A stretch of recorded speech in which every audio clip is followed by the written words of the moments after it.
నాగనాథ్ గారు.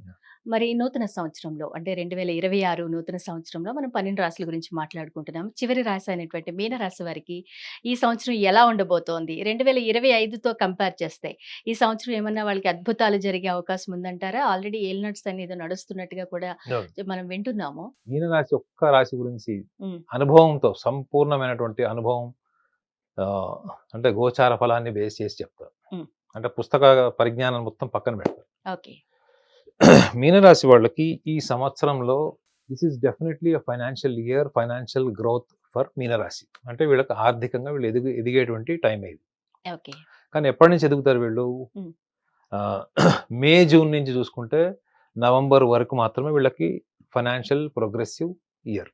అంటే వీళ్ళకి వ్యతిరేకం యాక్చువల్‌గా వీళ్ళకి చాలా ఇష్టమైంది వీళ్ళు కోల్పోయేది కూడా మనం మాట్లాడుకోవాలి. హ్మ్.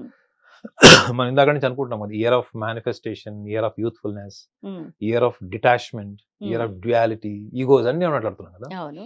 వీళ్ళు ఈ సంవత్సరంలో ముఖ్యంగా ఫస్ట్ 5 మంత్స్ హ్మ్. ఆ! హ్మ్. ప్రేమ వివాహం లేదా ప్రేమకి అంటే ప్రేమ వివాహం చేసుకోవాలనుకునే వాళ్ళు, హ్మ్. లేదా లవ్ ప్రపోజల్ చేయాలనుకునే వాళ్ళు, వీళ్ళు చాలా షాక్‌కి గురయ్యేటువంటి రిజల్ట్స్ ఉంటాయి వీళ్ళకి. హ్మ్. అంటే వీళ్ళని బాగా ఇష్టపడిన వాళ్ళు డిస్కనెక్ట్ అయిపోయే ఛాన్స్ ఉంటది. హ్మ్. లేదు వీళ్ళు ప్రపోజ్ చేస్తే రిజెక్షన్‌కి రెడీ ఉంటారు. రెడీ హ్మ్. ఉండాలి. హ్మ్. లైఫ్ పార్ట్నర్ ఇష్యూస్ వచ్చేటప్పటికి కూడా వీళ్ళకి ఈగోసెంట్రిక్ ప్రాబ్లమ్స్ వల్ల లైఫ్ పార్ట్నర్ వీళ్ళని వదిలేసే ఛాన్స్ ఉంటది. హుహుహు. అంటే ఏంటి? ఎడబాటు అంటే డిటాచ్‌మెంట్ అన్నది వీళ్ళ హారోస్కోప్‌లో క్లియర్‌గా ఉంటది. ఎందుకంటే ఓకే. షష్టమ భావంలో డిటాచ్డ్ ఫ్యాకల్టీ ప్లానెట్ కేతు ఉంటాడు వీళ్ళకి. వ్యయంలో రాహు ఉంటాడు. హ్మ్. సో వీళ్ళు అనుభవంతో చెప్తున్నా వీళ్ళకి. చెప్పండి. వీళ్ళేంటంటే ప్రతి విషయాన్ని గూడా వీళ్ళొక నిర్ధారణకొచ్చి ప్రపంచంలో నా అంత మేధావి లేడు అనేటువంటి ఒక భ్రమలో ఉంటారు వీళ్ళు. హ్మ్. నేను ఎవరినైనా కన్విన్స్ చేయగలను, ఎవరినైనా నేను ఆహ్, మేనేజ్ చేయగలను అనుకుంటారు. కానీ ఆ మేనేజ్ చేసే ప్రాసెస్‌లో వీళ్ళు ఎంత సెల్ఫ్ ఇగ్నోరెన్స్‌కెళ్ళిపోతారంటే, పూర్తిగా వాటర్ ముక్కు వరకొచ్చే వరకు గూడా అది రియలైజ్ గారు. ఎవరికీ చెప్పరు గూడా. వీళ్ళ బలహీనతలు గాని, వీళ్ళ అవసరాలను గాని ఎవ్వరికీ చెప్పరు. హ్మ్.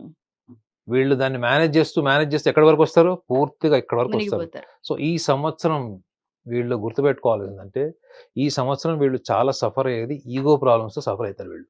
ఓకే. ఎందుకు? రాశిలో శని. హ్మ్. హ్మ్. హ్మ్. మోక్షంలో ఉంటాడు. హ్మ్. మీకు మోక్షము అన్నది ఎప్పుడొస్తది మేడం? అన్ని రకాల కాంటెంప్లేషన్ అంటే అన్ని రకాల దెబ్బలు తగిలి, తగిలి, తగిలి ఇక లాస్ట్‌కి మీరు మోక్షానికి ముందరొచ్చేదేంటి? హ్మ్.